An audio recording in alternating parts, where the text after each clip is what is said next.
to make our country rich, we have to get back on the bandwagon and learning some more skills, teaching ourselves, how is it that in England these kids go to school and they finish at 15 or 16, while America is the richest and most powerful country in the world, is still finishing school at 18 for the most part. So what is America doing? Equivalent. Yeah, what is America doing that we need to increase or encourage to get on the bandwagon and more quicker and more efficient, like the other countries? That's what I always say. Well, America's the richest country. We should be on the same level, especially finishing high school at 15 or 16. Why it used to be we were ahead in education around the world, and we did rebuild the world, and it was after World War II. America sent money out to all these countries and rebuilt their beautiful land, and now Americans, after the 50s, 60s, 70s, and 80s, and then we had to, we'll just start with 2008 when I had to start rebuilding my reality all over again. Of course, when I woke up, my stepfather had died, and I was on a big truck and flown to Houston. Last time I was on a plane, believe it or not, was during 9/11. I must have flown on 9/9 to Houston from somewhere out west on a big truck. I don't even know, I was out west Texas, Waco, or I don't know. I drove a truck from California, and my stepfather died, and I had to go in for the funeral. So about 9/9, Well, also 2001. you want to talk about bringing the awareness that we're here to try to educate, teach people, show people the way in a better way. There is no really, health-focused jobs. They've got to learn that for all those years we were sending our kids to learn computers, and now they thought it was so overdone there were no jobs. But if they're not going to get out and work, it's basically people, I don't care if you're a man or woman or asexual or cis or anything in that description, is you have to you have to survive. So what is it that makes you survive is you need food, clothing, shelter. And people that are poor in America, a lot of them, I have friends living in tent cities or tent communities, and some live in their cars and they call in. Oh, goodness, there's noise again. I don't know what that is. You have to keep that electric sound off, Melinda. What is that? Okay. I don't know what that is, but it's very scratchy. Interesting. This is the first show I've done with Melinda, folks, and there's a lot of interference, so I apologize. It'll be a rough recording for us. You'll hear it, Melinda, when you call in. Yeah. But I don't know what it comes across. I don't know if you're opening a channel on the computer or what, but it makes a lot of scratchy noise. You'll hear it. It sounds like... no, I don't hear anything. Oh, but when you come back, you'll hear it. The history in radio, there it goes again. Oh, let me check on my end. Okay. No, it's not on my end. Interesting. Well, hold on. I'm here. Off. All right, I've got the sound off on my computer. I just push a button, and I can see and I can scroll on my Microsoft Word, and look at the words we were talking about. But you want to continue to go to another word? We need to go coming out. Well, no, we talked about you and your introduction, your origin story. Then we talked about all this talk of the New World for the Pride month of June and Transgender Language Primer, and that was important. And then talking about jobs, because, folks, we've met a lot of people that help us because we do this free. And not everybody can afford to work from their homes free, so they have to have something about paying their food, clothing, and shelter for them. And a lot of people are disabled at home or on government, or like me, I am on Social Security because of my age, and I am retired. But our government pretty much at 60 wants you out by 62. And I know a lot of people in law enforcement and security that don't like that. They feel like they shouldn't be kicked out of the government till they're like 65 or 6, retirement age. So there's changes we need to make, because we can still walk and talk pretty good in our government jobs. But I feel like we should raise it to 65 instead of kicking people out of the government jobs, GS, wage grade, IS, whatever it is, or military. But the military doesn't want you because you can't physically get around pretty well after a certain age. And I went in the second time as a 4x10 rehire at 33. That's the picture you'll see of me in the uniform, second time around with the Navy. And so I had already been in as HM3. And oh, you were HM3. Let's talk about that. When we were kids, women could go into the military, but we got out because I had kids and you had family.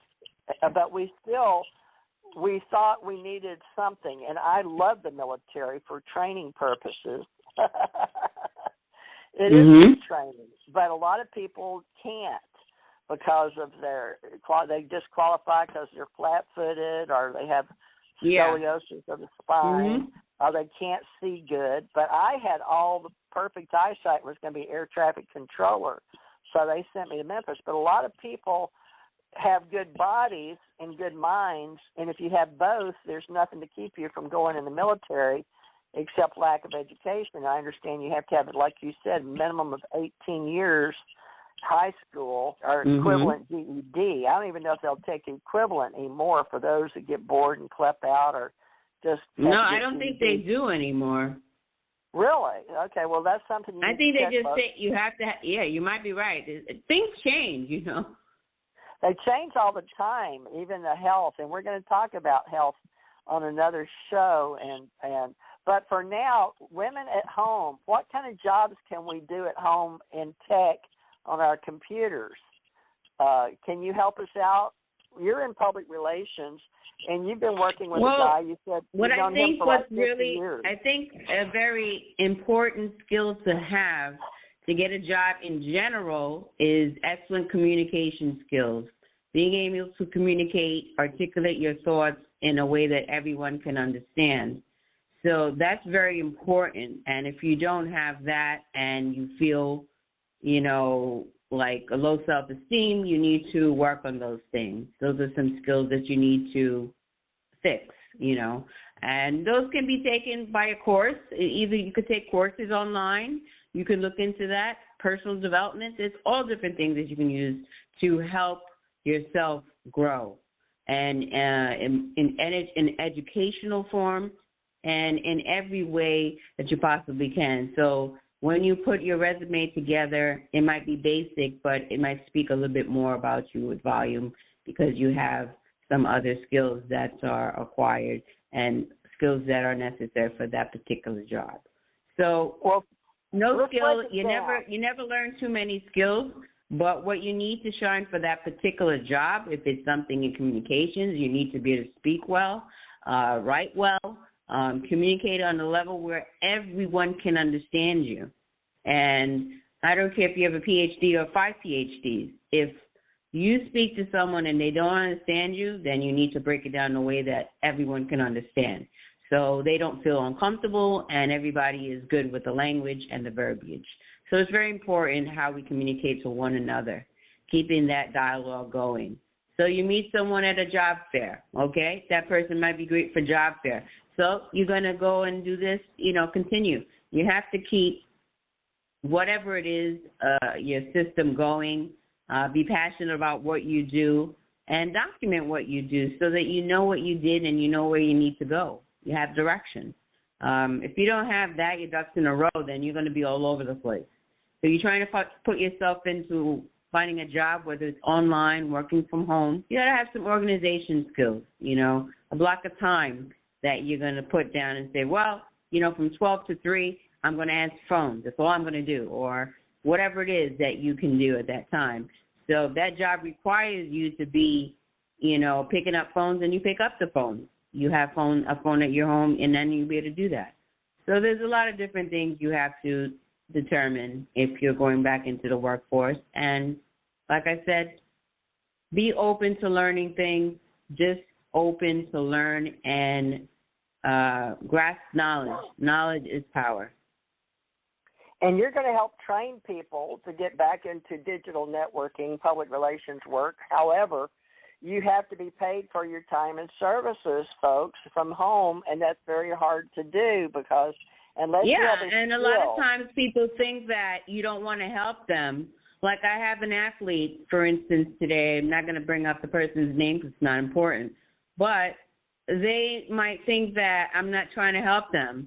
I can't speak to them 20 times a day because they're not paying me. I'm not branded with them. I don't have a contract. So if you're not, everything is not good on your side, you have to be patient in this world of public relations and people getting back to you in the media because people are very busy. There are things happening and dynamics happening at the same time, as this pandemic is going. So just be cognizant that patience is a true virtue. People do get back to each other, and we do respect each other. And so you want to understand that.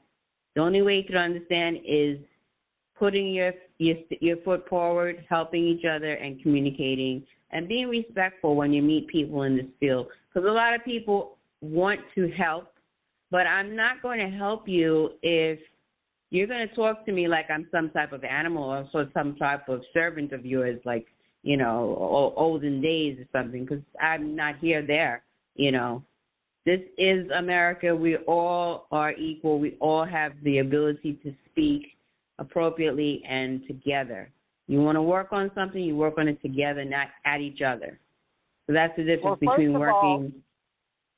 Let's tell people what they need. They need a photo and a bio and a resume, and you need to be on LinkedIn, folks. LinkedIn. Well, you need to be on LinkedIn. Get yourself on LinkedIn. Put a simple profile. Put your picture, a photo of yourself. Nothing crazy, and basically just tell who you are, what you are, and having that resume shine you, so we can know what you're about and what you're looking for. So, and be open to discuss things. That's all. Just be open and learning, because as I said, Teresa is an abundance of knowledge and skills and understanding of many, many, many years ahead of me. So I'm grateful to know someone with so much knowledge and that can share that. So, any questions, and I always say there's no dumb question. There is no question. If you don't ask it, then it becomes a dumb situation because you know what? You don't know if someone else is thinking the same way you are. So now, tell just them think about it.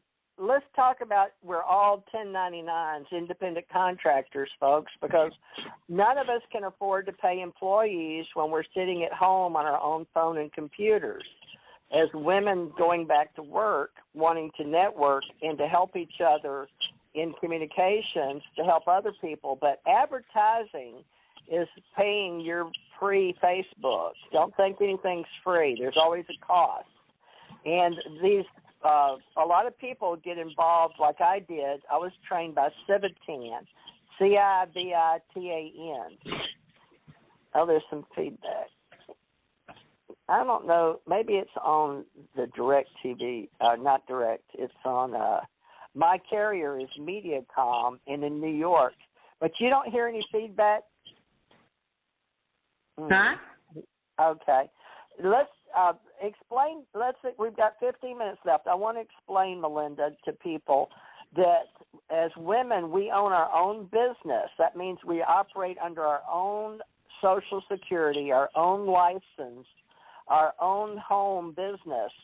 And there are rules going into force in open source communication online. But I'm an evangelist for having people communicate around the world, just like Gates and I guess, what's his name, Mark Zuckerberg for Facebook, Instagram, whatever. These people became multi-billionaires, okay? Now, if you can't figure out how that was done, educate yourself and learn how they did it. Otherwise, just because they were in the right place at the right time doesn't necessarily make you a millionaire or billionaire by following in their footsteps, which I've learned. It does help to have